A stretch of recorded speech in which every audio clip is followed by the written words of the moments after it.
1908, o navio Kassato Maru chega ao Porto de Santos com 165 famílias japonesas a bordo, com elas costumes, língua, filosofia de vida e novas técnicas agrícolas.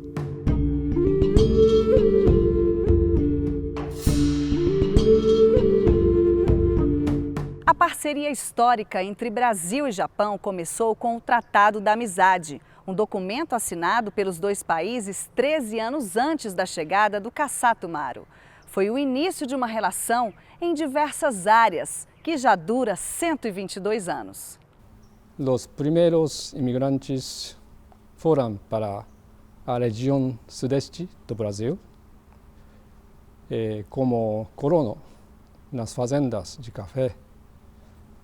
Se enfrentaram a muitas dificuldades. Posteriormente, lançaram-se na exploração da floresta amazônica e do cerrado, e contribuindo ao desenvolvimento da agricultura. Já os descendentes daqueles primeiros imigrantes cruzaram o ensino superior e hoje contribui ao desenvolvimento do Brasil em diversas áreas. Em 1957, foi a vez de Brasília, da terra vermelha e batida do Cerrado. Juscelino Kubitschek teve a ideia de importar 5 famílias de japoneses para dar um jeito na terra improdutiva. Os Kanegai foram os primeiros. Nós viemos de Goiânia, né? Eu lembro que a gente gastou o dia todo para vir de Goiânia aqui, no caminhão Pau de Arara ainda. Passando pelo... não tinha asfalto, não tinha nada, a gente passava pela estrada das fazendas para chegar aqui.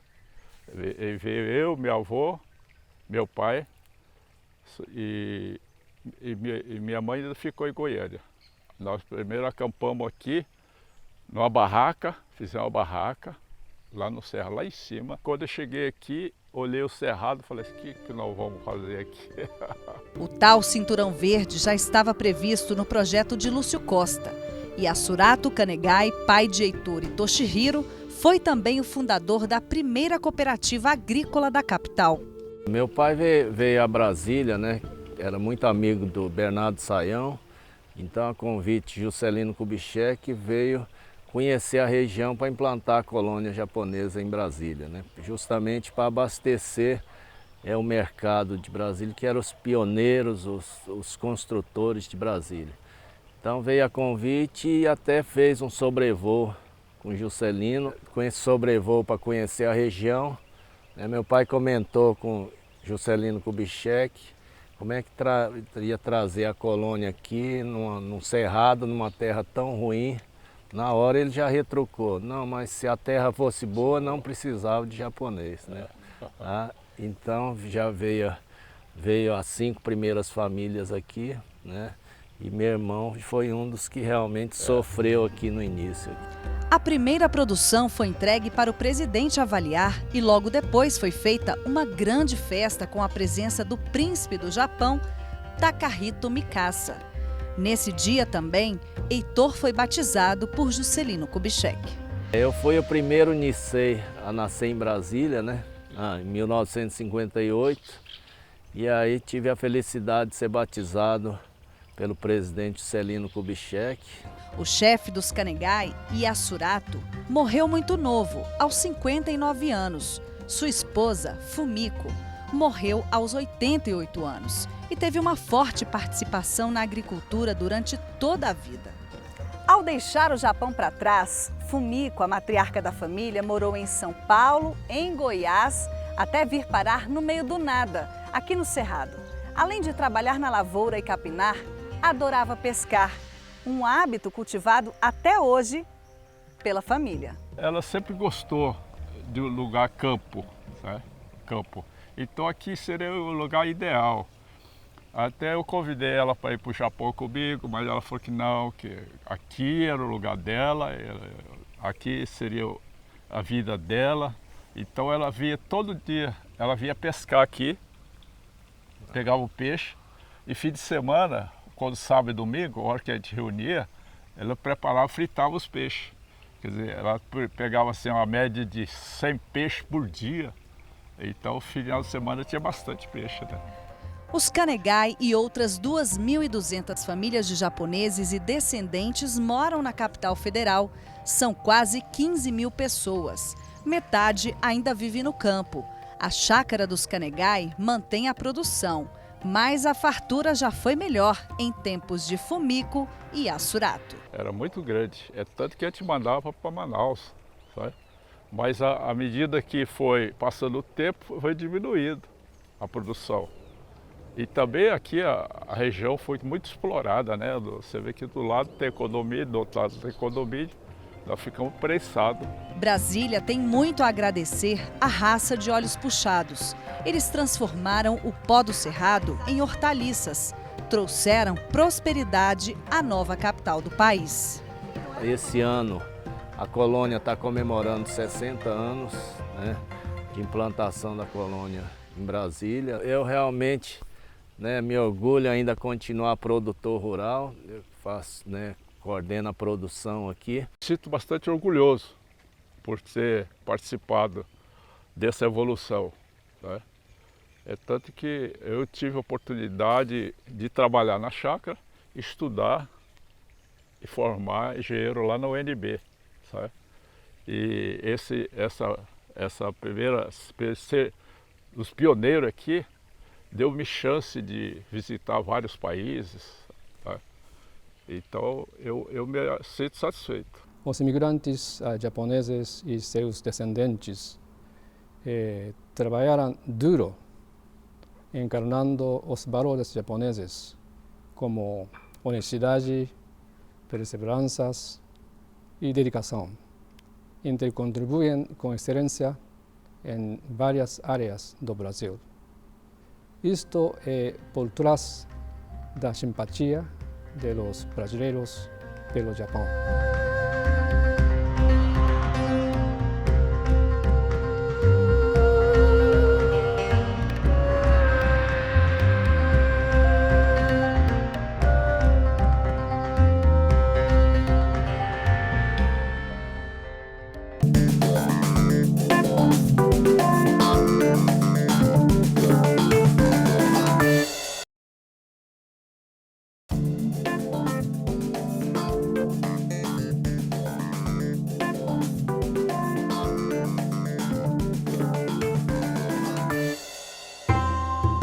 É no Brasil onde está a maior população japonesa fora do Japão. Fazem parte dessa comunidade cerca de 1,5 milhão de nipo-brasileiros, um povo conhecido pela disciplina e também pela cultura.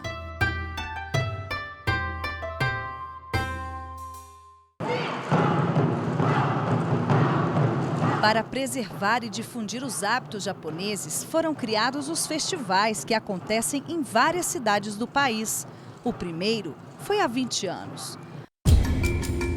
Brasília está na 6ª edição do evento, que reuniu 50 mil pessoas em apenas 3 dias. O primeiro festival do Japão aqui no Brasil aconteceu em São Paulo.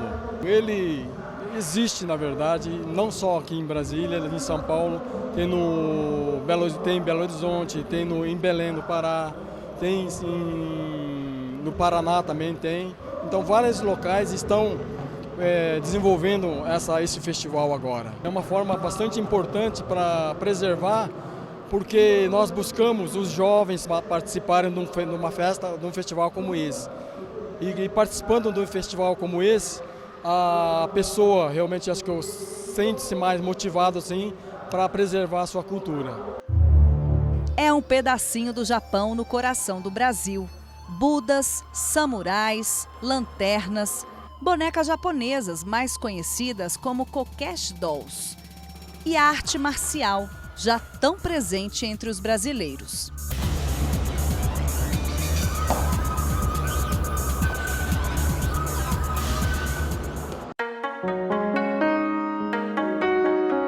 O bom bonsai, a técnica de cultivo em árvores miniatura, representa com exatidão a prática diária do japonês de exercitar a paciência. Qualquer planta pode virar um bonsai, desde uma caliandra, árvore típica do Nordeste, a um buganville. Essas duas, já com 45 anos de idade, chamam a atenção dentre tantas outras árvores menores. Eu percebi que o bonsai ele é uma árvore muito forte. Ele consegue sobreviver ao tempo e com saúde na medida que você vai cuidando. É uma terapia, é um momento de contemplação, é um momento de meditação, é um momento que você está construindo um ser vivo e de uma certa forma ele também vai te trazendo essa questão da construção. Você para um pouquinho e começa a se ver dentro de tudo aquilo. A planta está envelhecendo com os anos e você se enxerga na planta também, né? A cerimônia do chá também traduz a disciplina da raça de olhos puxados. O que para nós brasileiros seria algo tão simples, para os japoneses é um ritual cheio de significados, com o objetivo de purificar a alma do homem e reconhecer a verdadeira beleza através da simplicidade. São muitos símbolos, muitas cerimônias, até a roupa é repleta de detalhes. A faixa, a manga, a estampa, uma forma única de se vestir. O kimono japonês é uma das roupas tradicionais mais conhecidas no mundo. A palavra significa coisa de vestir.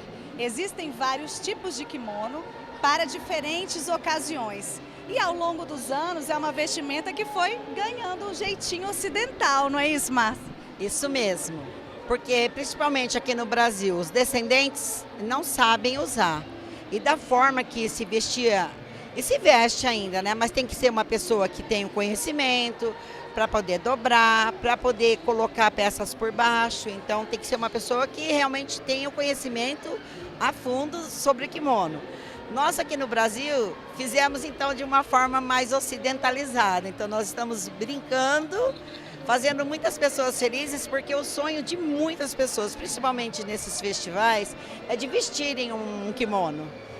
Então... É claro, né? Quem não gostaria de ficar assim, ó, japonesa, bem japonesa.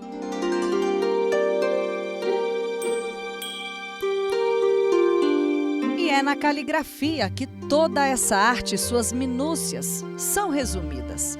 A escrita, chamada Shodo, é a metáfora da própria vida. Não há retoques, até mesmo os borrões e os espaços falhos representam a busca pelo equilíbrio.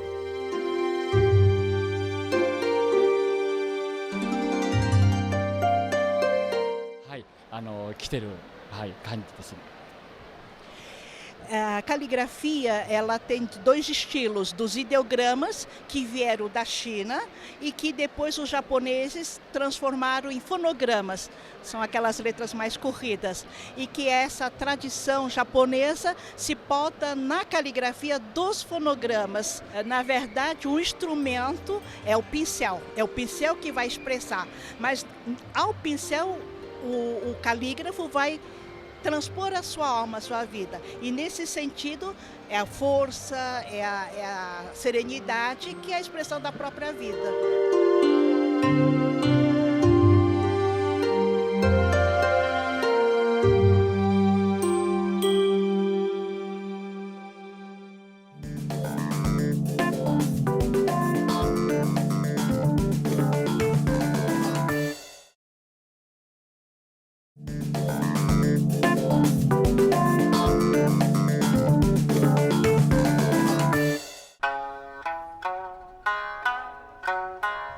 Praça da Liberdade 153.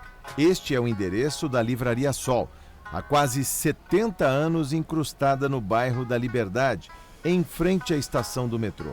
Bem perto do centro velho da capital paulista, fica um exemplo da tenacidade dos primeiros japoneses que se instalaram no bairro no começo do século passado.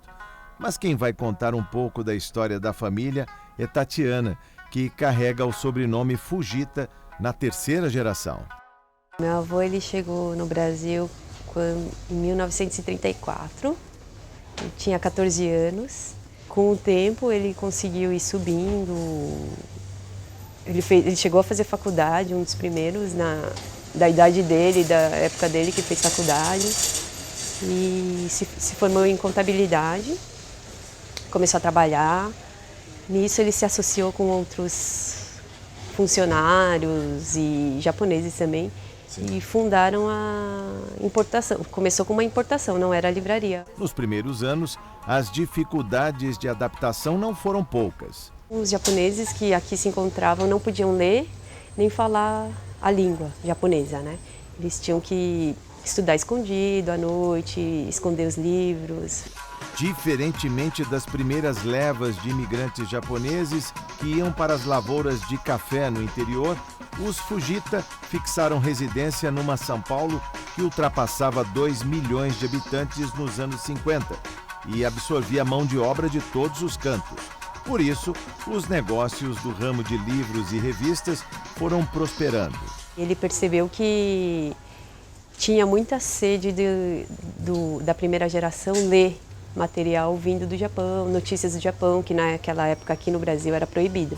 O avô, Yoshiro, se foi em 2014, aos 94 anos de idade. O pai, Roberto, que ela mostra nas fotos, tomou a frente da Tayodo, loja do sol em japonês. Especializada em mangás, a importadora tem muitos assinantes de livros e revistas de moda. A livraria se tornou referência, um ponto turístico, conta Tatiana. Eles vêm para conhecer mesmo como que é um livro. Você folheia o livro do lado contrário do brasileiro, a escrita é completamente diferente. O colorido, os desenhos, os tais mangás, né, que a gente vê aí, tem muito, vende muito. Vende bastante mangás, livros de artesanato, livro de culinária. A gente agora tem livro em português, tudo que remete ao Japão. Mas tem uma coisa que não está nos livros, nas prateleiras, mas na memória. Um traço da família japonesa de hábitos e idiomas próprios. Tem coisas que a gente não passa verbalmente, a gente respira, a gente vive. Então não consigo falar, porque às vezes a pessoa me pergunta, mas isso o que especificamente? Eu falei, eu não sei te dizer, se você viver 24 horas com uma família japonesa, principalmente com um filho dentro de casa, você vai perceber que é tudo diferente, a gente não fala, a gente simplesmente vive, entende e continua, né? A Liberdade é como uma ilha do Japão na maior metrópole da América do Sul. Juntamente com o metrô, que chegou nos anos 70, o bairro oriental foi inteiramente repaginado, com motivos autênticos de uma cidade japonesa, com postes vermelhos e lanternas e até um torii, o portal sagrado. São centenas de lojas de importados, como brinquedos, roupas, objetos de decoração e mercados de comidas. Ela é saudável, é prática e é uma delícia. Eu venho comprar de tudo aqui, o sushi, né? Bolachinha, né? Senbei.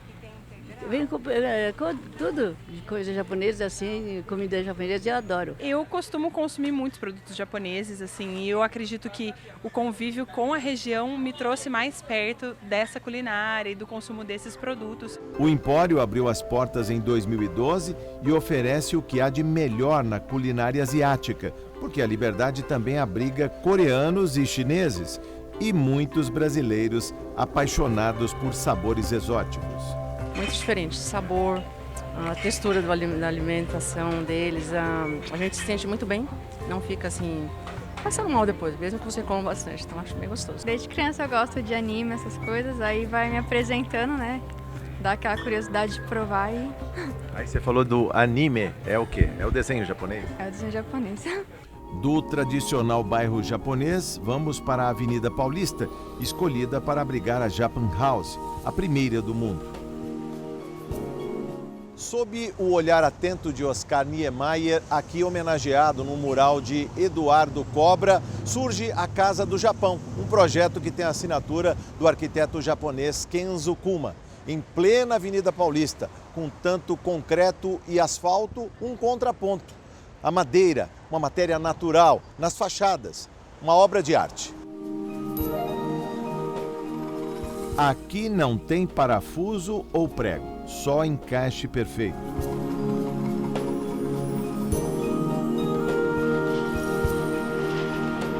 A fachada do Complexo Cultural foi construída no Japão, peça por peça, desmontada e remontada na Paulista.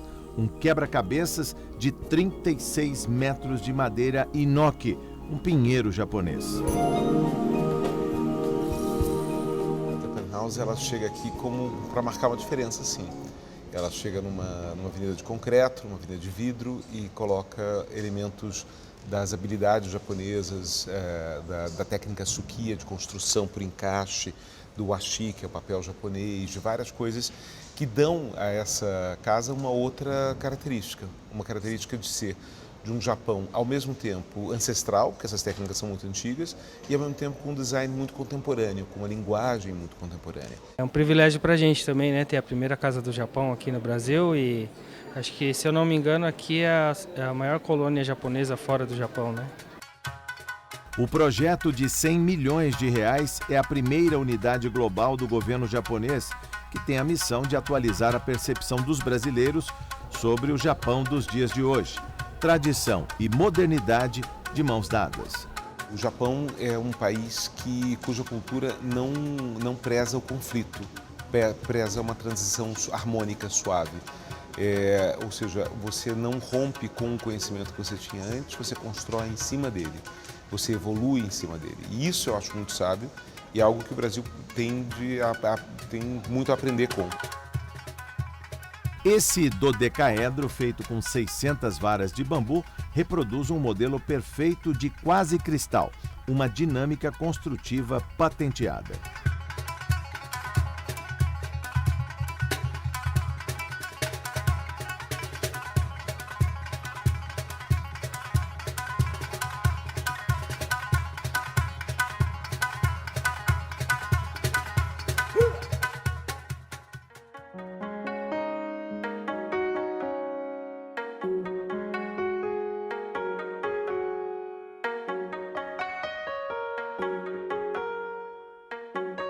Santos Dumont também buscou na leveza e resistência do bambu a estrutura do Demoiselle, tempos depois. Muito bom, muito bonito, e as artes que eles expõem, assim, ela é rotativa, né, essa arte. Daqui 3 meses muda, né, mas esse do bambu tá maravilhoso.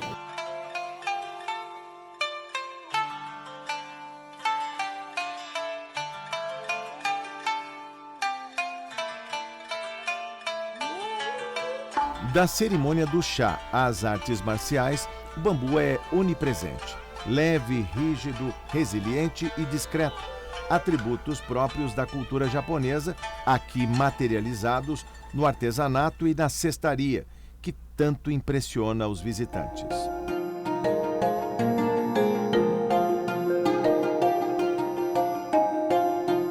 A Japan House veio celebrar a cultura, as artes, a gastronomia, o design, a tecnologia e os negócios do Japão contemporâneo.